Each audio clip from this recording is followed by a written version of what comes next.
Halo teman-teman, selamat datang di channel Puji Novel Audio. Jangan lupa subscribe ya. Terima kasih. Episode 24. Tidak mau membuang-buang waktu, Birma langsung melangkahkan kakinya menuju kantin. Sesampainya di kantin, dia menatap satu persatu pengunjung yang sedang mengisi perut mereka di kantin itu. Hingga akhirnya dia melihat seorang gadis yang makan seorang diri dengan ekspresi kesal yang menghiasi wajah cantiknya. Melihat kekesalan yang terungkir di wajah Mika, Birma langsung menelan ludahnya kasar lalu berjalan mendekati Mika.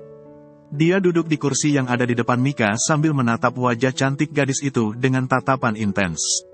Mika yang menyadari kedatangan Birma hanya diam sambil melirik pria itu sekilas.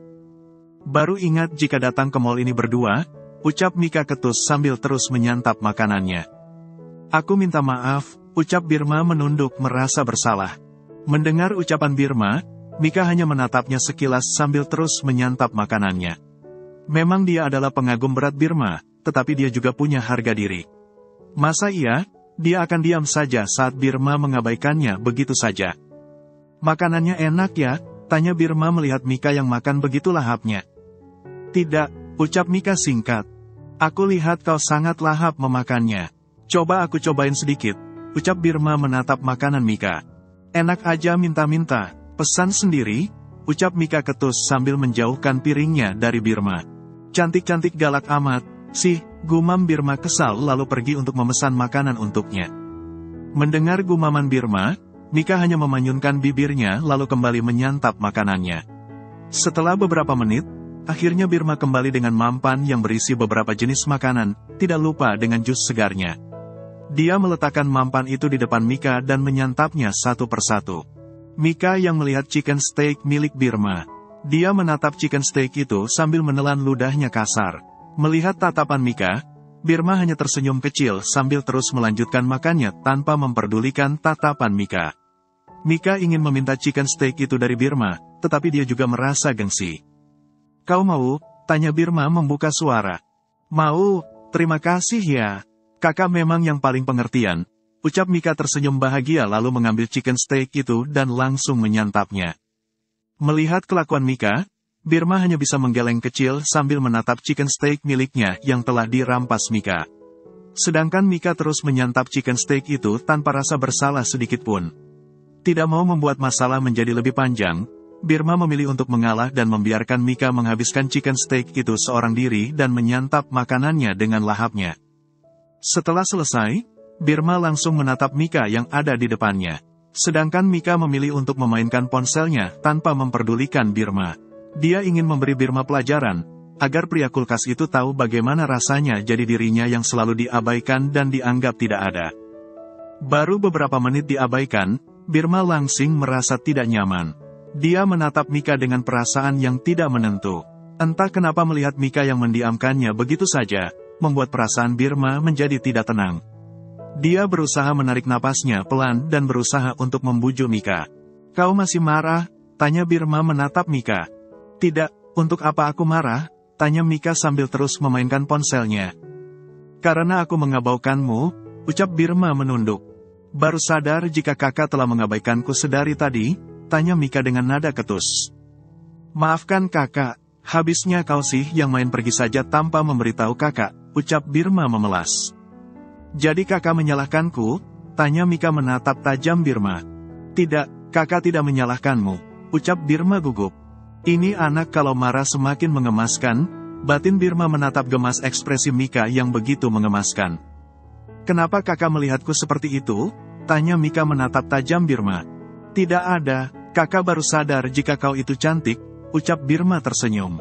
Mendengar gomabalan Birma, Mika langsung tersenyum manja. Dia merapikan rambutnya lalu menatap Birma sambil tersenyum sendiri. Kakak tadi mau beli apa? Ayo biar Mika temani, ucap Mika dengan lembut. Melihat Mika yang langsung berubah 100 derajat, Birma hanya bisa terkekeh kecil. Ternyata semarah-marah apapun wanita, jika dipuji dan diperhatikan maka dia akan lulus sendiri tanpa harus dibujuk. Kenapa kakak tertawa? Kakak menertawaiku? Tanya Mika menatap tajam Birma. Tidak, kakak tidak menertawaimu. Kakak, Ucap Birma tidak tahu harus berkata apa. Kakak apa? Tanya Mika sedikit meninggikan suaranya. Maafkan kakak ya, lebih baik kita beli barangnya tadi. Setelah itu kita mampir di toko es krim. Kakak akan mentraktirmu. Ucap Birma tersenyum sambil berusaha membujuk Mika. Setelah bertemu dengan ayah, Axele langsung memeriksa keadaan bengkelnya. Dengan uang pemberian Askara, dan juga uang tabungannya Axele dapat membangun bengkel otomotif yang lumayan besar. Bahkan dia masih menyisakan sedikit untuk biaya persalinan Alisa, dan juga biaya mereka sehari-hari beserta biaya kuliahnya dengan Alisa. Walaupun Nando sudah menyadari kesalahannya dan memberikan semua yang dia butuhkan, namun, Axele tetap kekeh pada pendiriannya. Dia ingin berdiri dengan kakinya sendiri tanpa bantuan dari kedua orang tuanya. Dia juga sepakat untuk mengembalikan uang pemberian Askara jika dia sukses nantinya. Karena Axele yakin, jika dia akan bisa sukses dengan tangannya sendiri. Dia sudah menyimpan begitu banyak rencana untuk masa depannya dengan Alisa. Dia ingin kehidupan Alisa dan juga calon anak mereka penuh dengan kemewahan. Axele tidak akan membiarkan anak istrinya kekurangan apapun. Walaupun dia harus kerja mati-matian, tetapi dia tidak peduli sama sekali. Asalkan anak dan istrinya bisa hidup layak dan mendapatkan kebahagiaan lahir dan batin. Wah, sudah hampir selesai juga bengkel lo. Ucap Dirga menatap kagum bengkel Axele yang sudah hampir selesai. Alhamdulillah, bro, setelah lulus kuliah aku bisa fokus dengan bengkel ini saja, ucap Axele tersenyum. Lo memang hebat, dari lo, gue belajar apa arti pria sejati yang sebenarnya. Pria yang selalu berdiri dengan kakinya sendiri, tanpa pernah berpijak dengan kekuasaan orang tuanya, ucap Pran menatap kagum kemandirian sahabatnya yang satu itu. Ini juga berkat dukungan dari kalian. Di saat aku sedang terpuruk, kalian selalu memberikan motivasi dan juga nasihat yang baik untukku, ucap Axele menatap kedua sahabatnya itu. Kami hanya bisa memberi dukungan, bro, sedangkan yang menjalankannya adalah dirimu sendiri. Pokoknya apapun itu, gue akan selalu kagum akan semangat lo, ucap Pran memukul pelan lengan Axele. Aku setuju, lo memang pria yang sangat mandiri. Lo memang cocok dengan Alisa. Kalian sama-sama memiliki masalah keluarga yang sangat menyakitkan. Tapi kalian berdua selalu kuat menghadapi semua masalah yang datang menghampiri kalian. Jadi gue yakin, kalian pasti akan hidup bahagia selamanya, ucap Dirga setuju dengan ucapan Pran. Alisa memang wanita yang luar biasa. Aku sangat bersyukur karena bisa memilikinya. Aku akan selalu menjaganya dan tidak akan pernah membiarkannya pergi dariku, ucap Axele tersenyum sambil membayangkan senyuman indah istrinya itu. Lo benar, lo harus selalu menjaga wanita lo. Karena di luar sana, pasti banyak pria yang mengincar posisi lo, ucap Birma terkekeh kecil. Lo gila, mana ada yang akan berani mendekati kelinci yang ada di kandang singa. Bisa-bisa lo akan habis jadi santapan singa itu, ucap Pran terkekeh kecil. Kau benar juga, ucap Birma terkekeh kecil. Mendengar ucapan kedua sahabatnya itu, Axele hanya bisa menggeleng kecil sambil menatap kedua sahabatnya itu. Walaupun selalu diabaikan oleh keluarganya, Axele merasa sangat bahagia karena dia memiliki sahabat yang selalu ada di sampingnya. Sahabat yang selalu sigap memberikan dukungan mereka kepadanya. Sudahlah, aku mau pulang. Tolong kalian awasi mereka ya, ucap Axele melihat hari yang mulai malam. Wah, gila. Lo menyuruh kami untuk mengawasi para pekerja lo.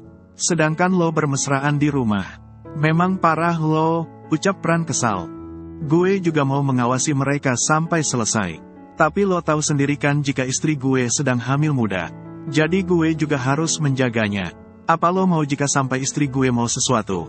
Tapi dia harus menahannya karena gue tidak ada di sampingnya, ucap Axele memperlihatkan mode memelasnya. Melihat wajah Axele, Pran langsung membuang napasnya kasar.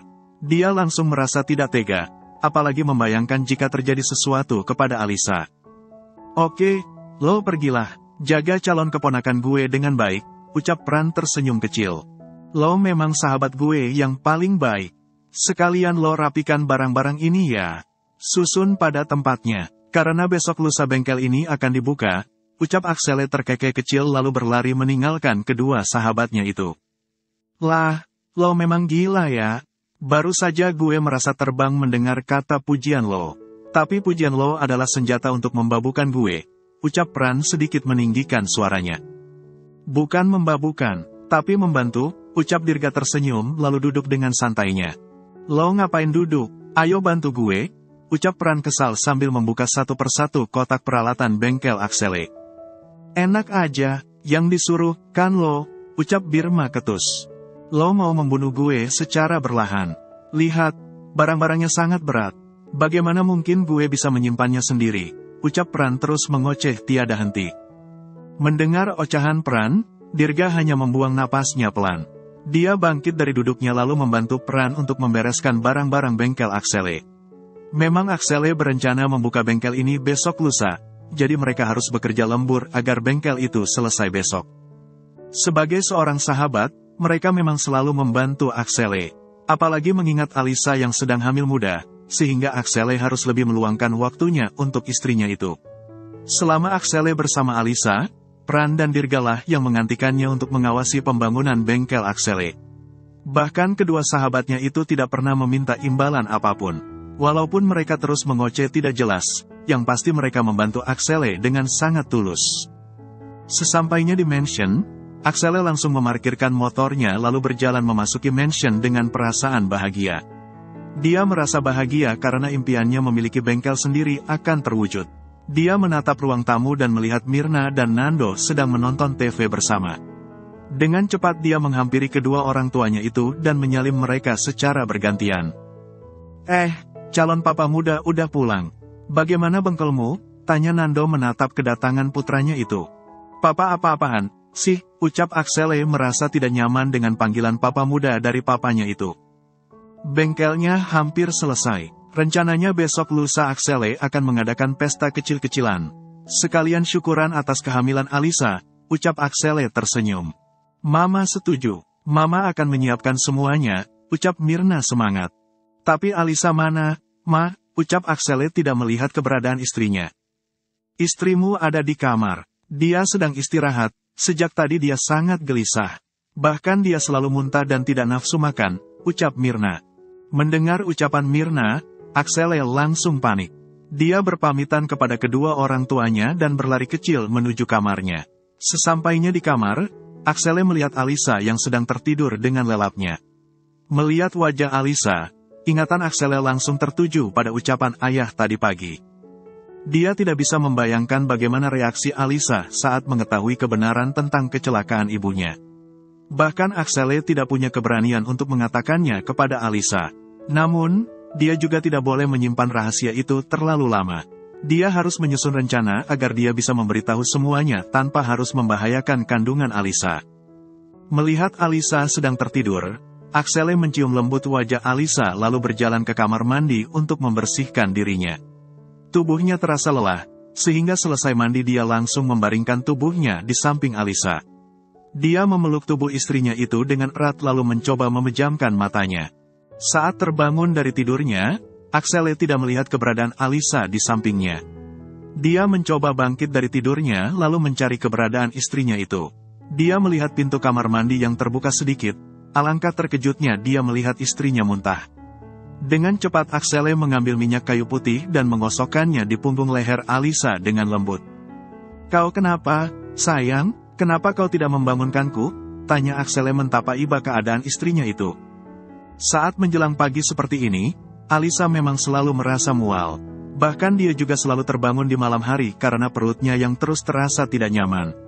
Namun, setelah matahari terbit dia baru bisa tidur dengan nyenyak tanpa ada gangguan rasa mual lagi. Kau sudah lelah mengurus bengkel dan juga kuliahmu. Jadi aku tidak mungkin merepotkanmu lagi dengan mengurusku, ucap Alisa memijit keningnya pelan. Sayang, aku tidak peduli dengan rasa lelahku. Karena kau adalah obat lelahku, kau dan bayi dalam kandunganmu adalah prioritasku. Jadi jangan pernah sungkan untuk meminta apapun dariku, ucap Axele mengusap lembut rambut panjang Alisa. Sudah, ayo kita istirahat saja, ucap Axele membawa Alisa ke dalam gendongannya. Alisa melingkarkan tangannya di leher suaminya itu.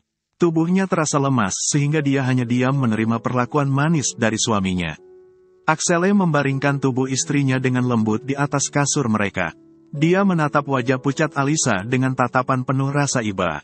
Andai dia tahu istrinya akan mengalami ini saat mengandung, dia pasti tidak akan membuat istrinya itu sampai hamil. Baginya melihat istrinya seperti ini, sama saja melihat dirinya hancur. "Maafkan aku ya, sayang," ucap Axele lembut sambil menciumi wajah Alisa. "Maaf untuk apa?" tanya Alisa mengerutkan keningnya bingung. "Maaf, karena aku kau jadi seperti ini." Mendengar ucapan Axele, Alisa langsung tersenyum kecil. Melihat kekhawatiran yang terpancar di wajah suaminya, dia menjadi tahu seberapa besar namanya Teh Simpandi dalam hari suaminya itu. Tidak bosan-bosan dia mengucapkan syukur kepada Sang Pencipta karena telah memberikan sosok pria yang sangat mencintainya seperti Axele. "Ini adalah kewajibanku sebagai seorang istri. Jadi kau tidak perlu merasa bersalah seperti itu. Justru dengan begini aku bisa bersyukur. Aku bersyukur karena bisa mendapatkan hakku sebagai seorang wanita," ucap Alisa tersenyum. Mendengar ucapan istrinya itu, Axele hanya tersenyum lalu mencium kening Alisa dengan lembut. Dia menyelimuti tubuh Alisa lalu naik ke atas ranjang dan membaringkan tubuhnya di samping Alisa. Dia membawa tubuh istrinya itu ke dalam pelukannya lalu memejamkan matanya kembali. Karena merasa lelah, akhirnya Axele kembali tertidur sambil memeluk tubuh mungil istrinya. Alisa menatap wajah tampan suaminya itu dengan lekat. Tidak pernah terbayang di pikirannya untuk mendapat suami seperti Axele. Suami yang selalu memperhatikan dirinya, yang selalu berusaha membuatnya bahagia, yang pasti suami yang sangat mencintainya dan menjadikannya ratu satu-satunya di dalam kehidupannya. "Aku tidak tahu dosa apa yang pernah aku lakukan, sehingga aku dulu pernah hidup di lembah kehidupan yang sangat menyakitkan. Tapi, dari semua ujian yang aku hadapi, aku menjadi sadar. Aku sadar kau sedang menilaiku apakah aku pantas mendapatkan kebahagiaan yang kau berikan kepadaku saat ini. Terima kasih karena kau telah memberiku hati yang sangat kuat, sehingga aku bisa menjalani setiap ujian yang kau berikan dengan sangat baik. Terima kasih juga atas hadiah yang kau berikan, hadiah yang tidak pernah aku bayangkan sebelumnya." Batin Alisa lalu menenggelamkan wajahnya di dada bidang suaminya. Keesokan paginya, Axele bangun dari tidurnya, dia menatap Alisa yang masih tertidur dengan lelap di sampingnya. Dia mencium kening istrinya dengan lembut lalu turun dari ranjangnya dengan hati-hati. Mengingat jika istrinya itu tidak bisa tidur dengan lelap semalam, dia memilih untuk membiarkannya untuk tidur lebih lama lagi dan berharap agar mual pada istrinya itu bisa cepat menghilang.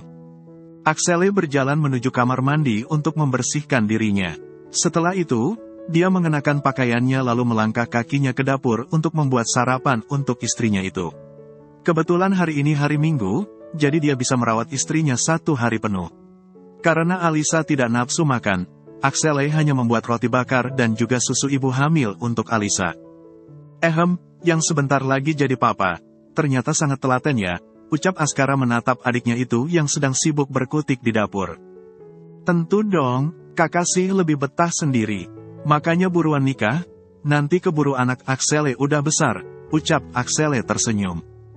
"Kakak belum siap, lagi pula pernikahan itu bukan permainan. Jadi kakak tidak boleh sembarangan memilih wanita," ucap Askara. Sebenarnya bukan belum siap, lebih tepatnya dia masih trauma dengan pernikahan kedua orang tuanya. Askara takut salah memilih pasangan, sehingga akan berakibat fatal pada keturunannya nantinya.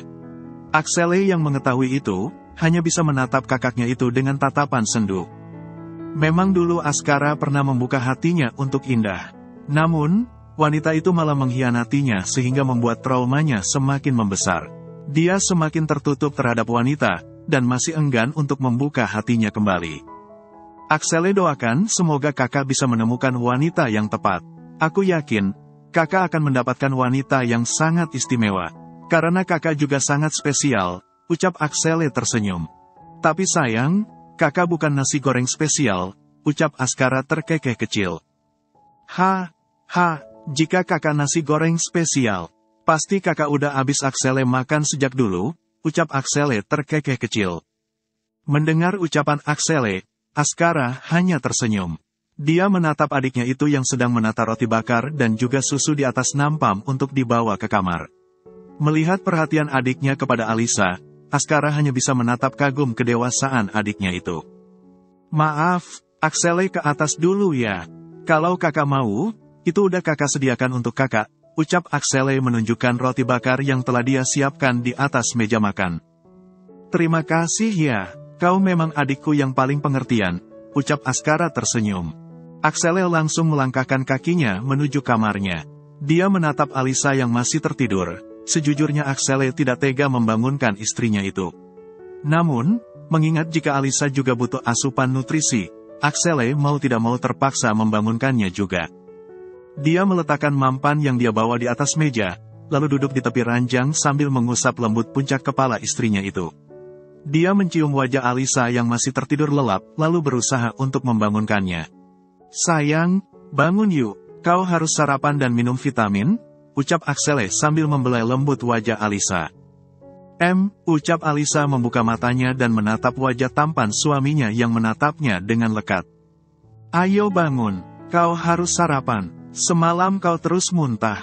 Pasti sekarang perutmu kosong," ucap Axele membantu Alisa untuk duduk dan menyandarkan tubuh istrinya itu di kepala ranjang. "Ayo minum air putih dulu," ucap Axele memberikan segelas air hangat untuk Alisa. "Terima kasih, sayang," ucap Alisa tersenyum sambil memberikan gelas kosong itu kepada Alisa. "Sekarang kau makan ya, aku udah buatkan roti bakar untukmu. Roti bakar spesial, karena aku membuatnya dengan cinta," ucap Axele tersenyum sambil menyuapi Alisa dengan lembut. Alisa hanya tersenyum sambil menerima setiap suapan yang diberikan Axele dengan lahap. Setelah selesai menyuapi Alisa, Axele juga memberi obat dan juga vitamin yang diberikan dokter untuk Alisa. Melihat ketelatenan suaminya itu, Alisa tidak henti-hentinya mengucap syukur karena mendapatkan suami seperti Axele. Pria yang sangat lembut dan juga sangat mencintainya. Alisa duduk termenung seorang diri di taman belakang. Beberapa hari ini dia sangat merindukan ayah. Dia juga mencoba menyuruh orang untuk mencari keberadaan ayah. Namun, sampai sekarang dia belum bisa menemukan keberadaan pria yang telah membesarkannya itu. Dia merasakan kecemasan yang tidak menentu kepada ayah. Dia takut jika terjadi sesuatu kepada ayah saat ini. Sudah cukup dia kehilangan sosok ibu dalam kehidupannya. Jangan sampai dia kehilangan ayah juga. "Sayang," ucap Axele tiba-tiba memeluk Alisa dari belakang sambil mencium lembut wajah istrinya itu. "Sayang, bikin kaget saja," ucap Alisa tersenyum sambil memegang tangan Axele yang melingkar di dadanya. Melihat tatapan istrinya itu, Axele langsung bisa menebak jika istrinya itu sedang banyak pikiran. Dia perlahan melepaskan pelukannya lalu duduk di samping Alisa. Dia menatap lekat wajah istrinya itu lalu meletakkan kepala Alisa di bahunya. "Ada apa? Sepertinya kau sedang banyak pikiran," tanya Axele sambil mengusap lembut rambut Alisa. "Aku merindukan ayah," ucap Alisa sedikit mengangkat kepalanya untuk menatap wajah suaminya itu. Dek, jantung Axele langsung berdetak kencang mendengar ucapan istrinya itu. Dia mencoba menarik napasnya pelan dan berusaha berpikir bagaimana caranya mengatakan semuanya kepada Alisa. Mungkin ini adalah waktu yang tepat untuk mengatakan semuanya. Karena lambat laun dia juga harus mengatakannya semuanya kepada Alisa. "Tunggu sebentar," ucap Axele mencoba bangkit dari duduknya. Axele melangkahkan kakinya menjauhi istrinya itu. Dia berjalan memasuki mansion dengan sambil mengusap wajahnya kasar. Melihat kepergian suaminya itu, Alisa hanya bisa mengerutkan keningnya bingung. Dia menatap kepergian Axele dengan tatapan penuh tanda tanya. Axele berlari kecil menuju kamarnya. Sesampainya di kamar, dia langsung membuka laci yang ada di lemari pakaiannya. Dia menatap kotak perhiasan dan juga foto keluarga Alisa sewaktu kecil yang diberikan ayah kepadanya. Dia menatap foto itu dengan lekat lalu membuat napasnya kasar. Dia mencoba mempersiapkan dirinya untuk mengatakan semuanya ke Oada Alisa. Bersambung dulu ya teman-teman.